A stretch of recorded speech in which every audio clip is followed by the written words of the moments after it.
So hello everyone, welcome to the daily answer writing discussion. ये दिन पाँचवा था और पाँचवें दिन का जो आपके पास पहला प्रश्न था वो ये था, आपने क्रिटिकली एवेल्युएट करना है कल्चर को कि वो एक कंस्ट्रक्ट है या फिर वो एक नेचुरल एंटिटी है। ठीक है, वो नेचुरल है या फिर मैन मेड है। इस चीज़ को आपको क्रिटिकली एवेल्युएट करना था। क्रिटिकली एवेल्युएट करने का मतलब है कि आपको जो दोनों डायरेक्शंस हैं, positive as well as negative, उनको आपने देखना है। Then in the conclusion you have to write your own opinion कि आप किस तरह से समझते हो कल्चर को। आप कल्चर को एक आर्टिफिशियल कंस्ट्रक्ट समझते हो या फिर आप उसको एक नेचुरल एंटिटी समझते हो। तो इस चीज़ के ऊपर ये क्वेश्चन था। इसमें मुझे जो सबसे अस्टॉनिशिंग बात लगी वो ये लगी कि कोई भी क्वेश्चन को प्रॉपरली समझ नहीं पाया। सभी ने कल्चर को ईबी टायलर की सबसे पहले डेफिनेशन दी, फिर उसके बाद या तो उस डेफिनेशन को एक्सप्लेन करना स्टार्ट कर दिया या फिर अपने ही किसी कल्चर के ऊपर ही मतलब चीज़ों को वो लिखते गए। कहीं पे भी मुझे ये चीज़ नहीं मिली कि कोई आप एक्सप्लेन कर रहे हो, आप अपने विचार शेयर कर रहे हो कि कल्चर एक सोसाइटल कंस्ट्रक्ट है, आर्टिफिशियल कंस्ट्रक्ट है या फिर वो नेचुरल एंटिटी है। ठीक है, जबकि ये जो सारी चीज़ें हैं ये आपके नोट्स में भी दी हुई हैं। अगर आपके पास नोट्स नहीं हैं, जो कि ये वीडियो देख रहे हैं जिनके पास मेरे नोट्स नहीं हैं, so they can refer to doctor Vivek's book. ठीक है, डॉक्टर विवेक की एक किताब आती है एंथ्रोपोलॉजी के ऊपर, I think D simplified anthro, कुछ इस तरह का नाम है उसका। ठीक है, तो वो किताब देख लें, उसमें भी ये सारी चीज़ें दी हुई हैं। And so first of all, introduction. So start with the E.B. Tyler's definition, because E.B. Tyler's definition, it is most scientific and most comprehensive. तो बहुत अच्छी डेफिनेशन है, साइंटिफिक डेफिनेशन दी हुई है, कंप्रीहेंसिव सी डेफिनेशन दी हुई है जिसमें आपको सब कुछ मिल जाता है। So E.B. टाइलर ही defined the culture as knowledge, आपके पास as a whole of knowledge, belief, art, customs etc that are acquired by man as a member of society। ठीक है, तो ईबी टायलर की डेफिनेशन की खास बात क्या है कि उन्होंने एक इंडिविजुअल को कल्चरल एंटिटी नहीं बताया, उन्होंने इंडिविजुअल को सोसाइटल एंटिटी बताया। ठीक है, कि आप एक सोसाइटल एंटिटी हो, लेकिन फिर भी आप कल्चरल बिलीव्स को, कल्चरल नॉलेज को, कल्चरल कस्टम्स को एक्वायर करते हो और उन चीज़ों को एक्वायर करके जैसे आपका कल्चर आपको डिफाइन करता है वैसे आप बिहेव करते हो आपकी सोसाइटी में। ठीक है, सो इस क्वेश्चन में जो ईबी टायलर की डेफिनेशन है वो सबसे बढ़िया फिट करती है। ये भी आपको चीज़ें देखनी है, ये भी धीरे धीरे सीखना है कि कौन सी डेफिनेशन आपको किस एरिया में, किस क्वेश्चन में सबसे बढ़िया फिट बैठेगी। क्योंकि आपका इंट्रोडक्शन ऐसा नहीं होना चाहिए कि इंट्रोडक्शन किसी और डायरेक्शन में जा रहा है, बाकी जो सारी बॉडी है वो किसी और डायरेक्शन में जा रही है। So introduction it should be in tandem with the body. ठीक है, उसके साथ कनेक्टेड रहे, जो चीज़ें हैं सारी वो आंसर में कनेक्टेड रहें। तो ऐसा आपको करना है। ठीक है, अब हम डायरेक्टली जंप करते हैं आपके आर्गूमेंट्स के ऊपर। सबसे पहला आर्गूमेंट मलिनोस्की का। So Malinowski said that your culture it is a natural entity, वो एक नेचुरल एंटिटी होती है। Malinowski said that without culture, अगर आपके पास कल्चर नहीं होगी, then there would be no mankind. Mankind क्यों एग्जिस्ट करती है? मैनकाइंड का मतलब है कि आप सिर्फ, you are not an animal, आप सिर्फ एक जानवर नहीं हो, आप बायोलॉजिकल एंटिटी नहीं हो, आप एक कल्चरल एंटिटी भी हो। You have well defined set of behaviours, आप किस तरह से बिहेव करोगे, किसको आपको सही मानना है, किसको आपको गलत मानना है, वो जो सारी चीज़ें हैं वो आपके अंदर होती हैं। Therefore you are a man, therefore you are a human being। ठीक है, so Malinowski said that without culture there can be no mankind, कोई मैनकाइंड नहीं हो सकती। So culture it is a natural entity, ये सबसे पहले आई थी, पहले कल्चर बना, फिर उसके बाद जो है वो सोसाइटी का फॉर्मेशन होना शुरू हो गया।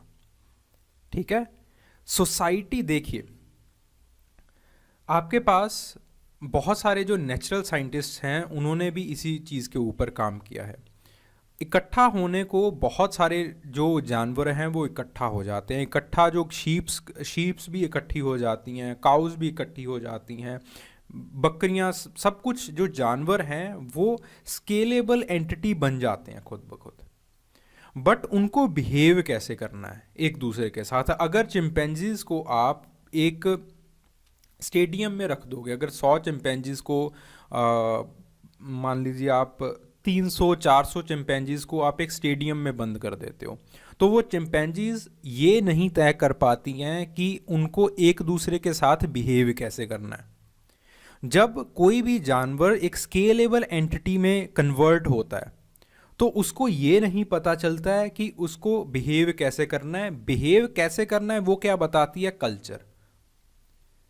तो अगर आपकी पहले कल्चर डेवलप नहीं होगी तभी आपकी सोसाइटी काम नहीं कर पाएगी। सोसाइटी को एक वर्केबल ऑर्गेनाइजेशन बनने के लिए कल्चर का होना, मॉरल्स का होना, नॉर्म्स का होना बहुत ज़रूरी है। तो इसीलिए मलिनोस्की कहते हैं that culture it is a natural entity. Without culture you can not imagine Mankind, without culture you can not imagine society. ठीक है, ये आपका पहला आर्गुमेंट बन गया।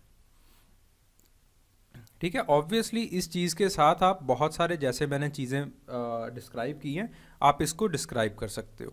उसके बाद आ जाता है सिविलाइजेशनिस्ट स्कूल। सिविलाइजेशनिस्ट स्कूल भी इसी चीज़ के ऊपर डिपेंड करता है। वो कल्चर को डिफाइन करता है that culture is a action and behaviour while whole society it is a relationship and grouping. ठीक है, उस ग्रुप को कैसे बिहेव करना है वो आपका कल्चर तय करता है। देयरफॉर ग्रुप कोई क्यों बनाएगा? Why you will create a group, why you will create an association? Because you have some aims. आपके कुछ एम्स होंगे, आपके कुछ डायरेक्टिव्स होंगे जिनको आपको फुलफिल करना होगा। उन चीज़ों को फुलफिल करने के लिए आप ग्रुपिंग बनाते हो। उन चीज़ों को कैसे फुलफिल करना है वो आपका कल्चर बताता है। So civilisationists they said that both of them they are two sides of a same coin. ठीक है, इसके ऊपर भी क्वेश्चन आ चुका है that culture and society are two sides of a coin. तो ये चैप्टर ऐसा है जिसमें आपको अपनी अंडरस्टैंडिंग बनानी पड़ती है चीज़ों की। Rather than mugging up the notes, rather than रटोफाइंग them, you have to create your own understanding. आपको अपनी अंडरस्टैंडिंग भी बनानी पड़ेगी इस चैप्टर के लिए। ओके, सो ये आपके सिविलाइजेशन स्कूल का कहना है। ठीक है, तो रेडफुट को इसमें लिख सकते हो। एंड और then you have Kroeber. So Kroeber, so Kroeber he exemplified culture as a super organic entity. Okay, so उन्होंने कल्चर को एक सुपर ऑर्गेनिक एंटिटी की तरह बताया। उन्होंने कहा that your society is an organic entity. वो आपकी ऑर्गेनिक एंटिटी है। ऑर्गेनिक एंटिटी का मतलब क्या है? Again analogy of your body, अपनी बॉडी की एनालॉजी को समझिए। अगर आपके ऑर्गन्स इंडिविजुअल मान लेते हैं आप, तो वो ऑर्गन सिस्टम्स, ऑर्गन्स मिलके आपकी बॉडी क्रिएट करते हैं। तो आपकी बॉडी की एनालॉजी उन्होंने दी एज अ सोसाइटी। ठीक है, देखिए आपके जो इंडिविजुअल्स होते हैं, आपका जो ऑर्गन सिस्टम होता है, उनको उन्होंने कह दिया that these are the institutions. Institutions में कौन होते हैं? आपके इंडिविजुअल्स होते हैं। इंडिविजुअल्स आपके कौन बन के? ऑर्गन्स। अगर आपके ऑर्गन्स अच्छा काम करते हैं तभी आपका ऑर्गन सिस्टम अच्छा काम करता है। अगर आपका ऑर्गन सिस्टम अच्छा काम करता है तभी आपकी जो बॉडी है वो हेल्दी रहती है, वो काम करने लायक रहती है। ठीक है, तो इसी एनालॉजी के ऊपर क्रोबर चले और क्रोबर ने कहा कि जो सोसाइटी है वो एक ह्यूमन बॉडी की तरह होती है, यानी कि वो एक ऑर्गेनिक एंटिटी होती है। But the culture it is a super organic entity. Super organic entity का कहने का मतलब जब ये ऑर्गेनिक एंटिटीज मिलती हैं तब वो डिसाइड करती हैं that what they have to do and what they don't have to do. What are the ideals that they will follow, what ideals they should not follow. ठीक है, तो फिर वो एक सुपर ऑर्गेनिक एंटिटी बनाती हैं, वो लॉज बनाती हैं, वो नॉर्म्स बनाती हैं, इनको आप कह देते हो कल्चर. तो इन्होंने कहा देखिए सबसे पहले तो सोसाइटी बन रही है ना, फिर उसके बाद कुछ और बन रहा है, तो इसका मतलब क्रोबर कहते हैं that it is your artificial construct. Culture आपका आर्टिफिशियल कंस्ट्रक्ट है. ठीक है, सिविलाइजेशनिस्ट क्या कह रहे थे, culture is a natural construct. Malinowski क्या कह रहे थे, culture is a natural construct. Okay, then you have some anthropologists like Radcliffe Brown, Evans Pritchard, Edmund Leach. ये कहते हैं, ये और बहुत सारे ब्रिटिश एंथ्रोपोलॉजिस्ट हैं, ये कहते हैं that society as a people and culture as a way of acting. कि जो कल्चर है वो अलग चीज़ है, वो भी नेचुरल एंटिटी है, सोसाइटी भी नेचुरल एंटिटी है, but they both are separate from each other. दोनों सेपरेट हैं एक दूसरे से. कल्चर अलग है, culture they are the norms, how you should act. Society they are the grouping of people. ये दोनों चीजें अलग हैं, but whenever they have to interact they interact with each other. ठीक है, देखिए ग्रुपिंग कोई भी एनिमल बना सकता है. एनिमल की खास बात क्या है, चिंपैंजीज लगा लीजिए, ओरंगटान्स लगा लीजिए, गोरिल्लाज लगा लीजिए. ठीक है, दैट देयर सोसाइटी जब उनको interact, they don't frequently interact with the cultural sphere. ठीक है, जो एनिमलिस्टिक एंटिटीज हैं वो ज़्यादा फ्रीक्वेंटली कल्चरल स्फीयर से इंटरेक्ट नहीं करती हैं. इनका कहना था कि कल्चर भी नेचुरल एंटिटी है, सोसाइटी भी एक नेचुरल एंटिटी है, but they interact with each other.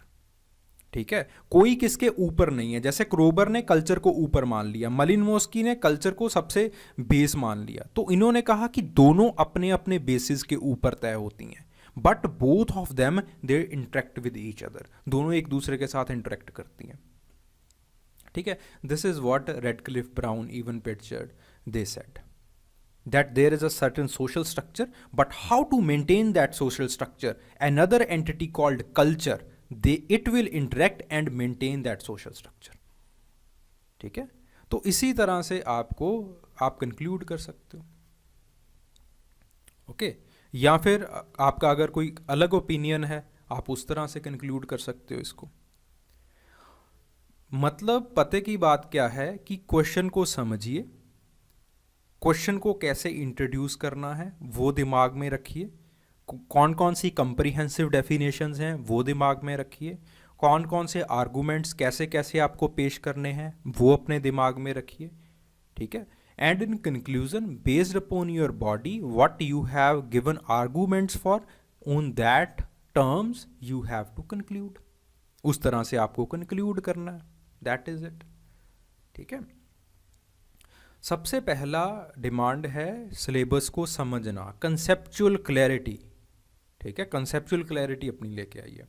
अगला प्रश्न था right a short note on the social stratification. Social stratification के ऊपर आपको एक शॉर्ट नोट लिखना था.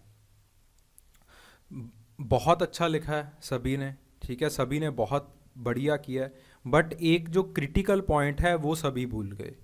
इसको कनेक्ट करना है आपको रोल एंड स्टेटस के साथ. रोल और स्टेटस के साथ इस चीज़ को आपको कनेक्ट करना है, वो ज़रूरी है, क्योंकि रोल एंड स्टेटस इन्हीं दो चीज़ों के ऊपर आपकी सोशल स्ट्रैटिफिकेशन की जो पूरी स्ट्रक्चर है वो बनती है. ओके, तो सोरोकिन की डेफिनेशन आप दे दीजिए. सोरोकिन ने किस तरह से डिफाइन किया, that this is the differentiation of the given population into the hierarchical superimposed classes.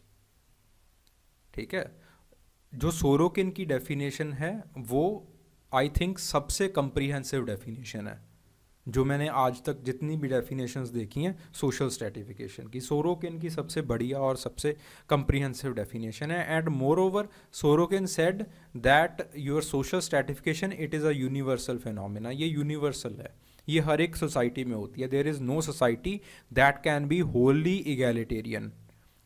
So Sorokin said that social stratification in some way or the other is necessary for the society to survive. उन चीज़ों के बारे में बाद में आएंगे कि क्यों नेसेसरी है, इसकी यूटिलिटी क्या होती है. ठीक है. So it's basis and very असेंस it consist of the unequal distribution of the rights and privileges. देखिए यहीं पे आपके पास रोल और स्टेटस वाली बात आ जाती है. ठीक है. ये आपके एक कनेक्टिंग स्टेटमेंट्स होते हैं, ये कनेक्शन बनाते हैं between your introductory lines and your body part. ठीक है. Duties and responsibilities, social values, power and influence of the member of the society. ठीक है. फिर उसके बाद आप स्टेटस एंड रोल के ऊपर चले जाइए. ठीक है. सबसे पहले स्टेटस को डिफाइन कीजिए. That status, Weber defined status as the honour accorded to the person और a group by the community. और ये ऑनर क्या होता है? It can be based upon your birth और it can be based upon your later achievements. ठीक है. इसी से आपके पास एस्क्राइब्ड स्टेटस होता है, इसी से आपके पास अचीव्ड स्टेटस होता है. इनके एग्जाम्पल्स दे दीजिए. कास्ट इसका एग्जाम्पल है, बाय बर्थ, और अचीव्ड स्टेटस क्लास इसका एग्जाम्पल माना जाता है. ठीक है. फिर उसके बाद try to define the role. Role is the pattern of the behaviour associated with the distinctive status. ठीक है. ये आपका रोल बन जाता है. ये डेफिनेशन किसने दी भाई? ये दी आपके लिंटन ने डेफिनेशन, कल्चरल पर्सनैलिटी स्कूल वाले. ठीक है. उन्होंने ये डेफिनेशन दे दी है रोल की. फिर उसी हिसाब से आप कल्चरल पैटर्न्स को भी लिख सकते हो, कल्चरल बिहेवियर्स को भी इसी के साथ कनेक्ट कर सकते हो if you want, if you have space. नहीं तो यहीं पे छोड़ दीजिए चाहे. Okay. Then write its utility. इसकी यूटिलिटी क्या है? ओके.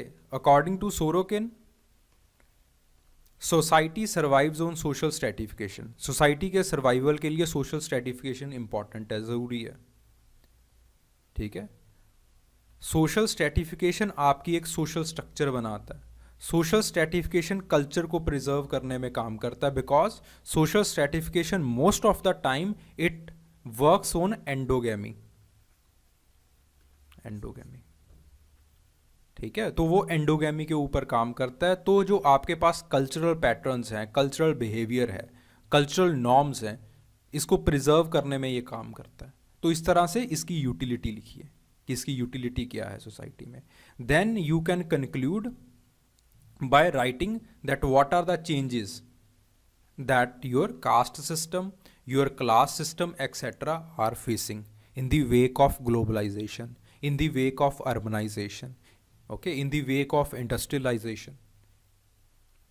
तो इस तरह से आप चीज़ों को लिख दीजिए. Got it? ठीक है. तो कंक्लूड कर दीजिए कि क्या क्या चेंजेस आ रही हैं इससे. Your question is holistic and fulfilled. ठीक है. क्वेश्चन आपका पूरा हो गया. सो द नेक्स्ट क्वेश्चन, अगला क्वेश्चन क्या था? Explain the status and role. Status and role को एक्सप्लेन करना था, वो हम कर चुके हैं. And how and what role they play in the social stratification. Social stratification के ऊपर कल्चर और स्टेटस क्या रोल प्ले करते हैं, वो कहना था. 15 नंबर का जी ये क्वेश्चन था. ओके. सो ये अगेन बड़ा अच्छा क्वेश्चन लिखा है, बड़ा अच्छा लिखा है सभी ने इसी के ऊपर. ट्राई टू डिफाइन स्टेटस, जैसे पहले प्रश्न में डिफाइन किया है वेबर का सहारा लेके. ठीक है. कि वेबर ने स्टेटस को इस तरह से डिफाइन किया है. फिर अगेन स्टेटस को डिवाइड कीजिए, एस्क्राइब्ड एंड अचीव्ड. ऐसे क्वेश्चंस में सबसे पहले दिमाग में स्ट्रक्चर बना लीजिए, रफ वर्क कर लीजिए.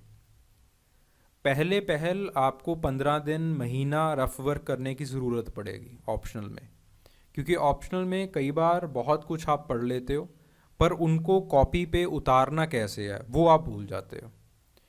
सो एक छोटा सा रफ वर्क कर लीजिए कि क्या क्या इनमें चीज़ें लिखनी है, कैसे कैसे जो क्वेश्चन है उसके ऊपर स्टक रहना है, क्वेश्चन के ऊपर फोकस्ड रहना है. Okay. So status, Status is ascribed status and achieved status.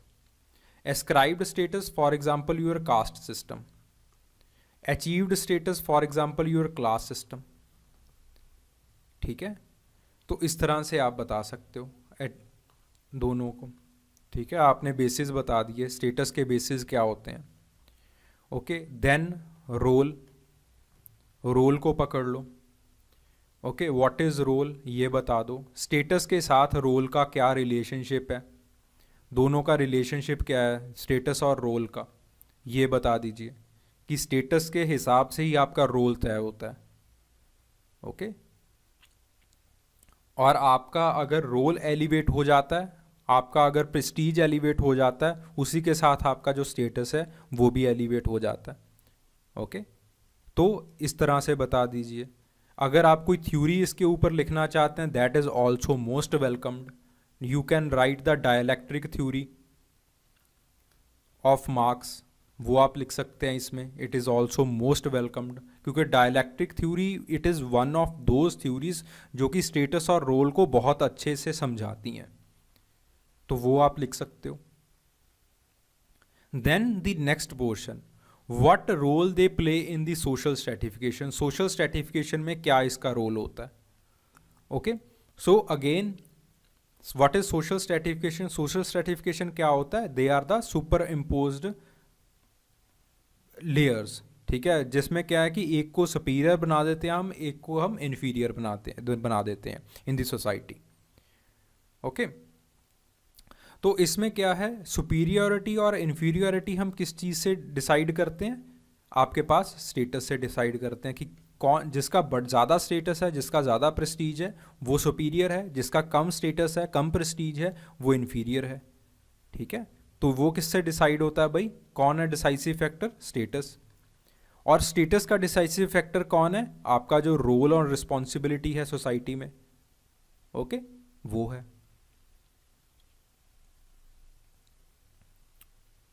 Then you have to conclude, फिर उसके बाद आपको कंक्लूड करना है. So you can conclude by giving again कि क्या क्या चेंजेस आ रही हैं in the wake of globalisation, in the wake of urbanisation. देखिए कुछ नहीं है, जो कंटेंट है इस क्वेश्चन का it was same as the previous question. The thing is अगर प्रीवियस क्वेश्चन को आप टॉप टू बॉटम लिख रहे हो, इसको बॉटम टू टॉप लिखना है. क्वेश्चन को थोड़ा सा रिवर्स कर दिया, 2 पार्ट्स ऐड कर दिया, 15 नंबर का ये लगना स्टार्ट हो गया. ठीक है, थोड़ा सा आपको ज़्यादा लीवरेज दे दिया कि स्टेटस और रोल को बढ़िया से डिफाइन कर दो. दैट इज इट, बस इतना ही है. इस चैप्टर में से बहुत बहुत आसान क्वेश्चंस पूछे जाते हैं. ये 2 चैप्टर्स हैं, 2.1 2.2, बहुत आसान क्वेश्चंस पूछे जाते हैं provided you understand the question. पहले क्वेश्चन को कोई समझ ही नहीं पाया कि कल्चर क्या है, कंस्ट्रक्ट का मतलब क्या है. कंस्ट्रक्ट का मतलब है has it been artificially constructed, उसको आर्टिफिशियली कंस्ट्रक्ट किया गया है, was it naturally existing. Okay, तो इस तरह से आपको आपके ये जो क्वेश्चंस हैं उनको आपको हल करना है. ओके, अगर कोई भी डाउट है, अगर कोई भी क्वेरी है regarding anything, mention it in the comment section. Comment section में उसको मेंशन ज़रूर करें. ठीक है, अगर आपका ताकि मैं इसको जल्दी से जल्दी हल कर सकूं. So thank you very much.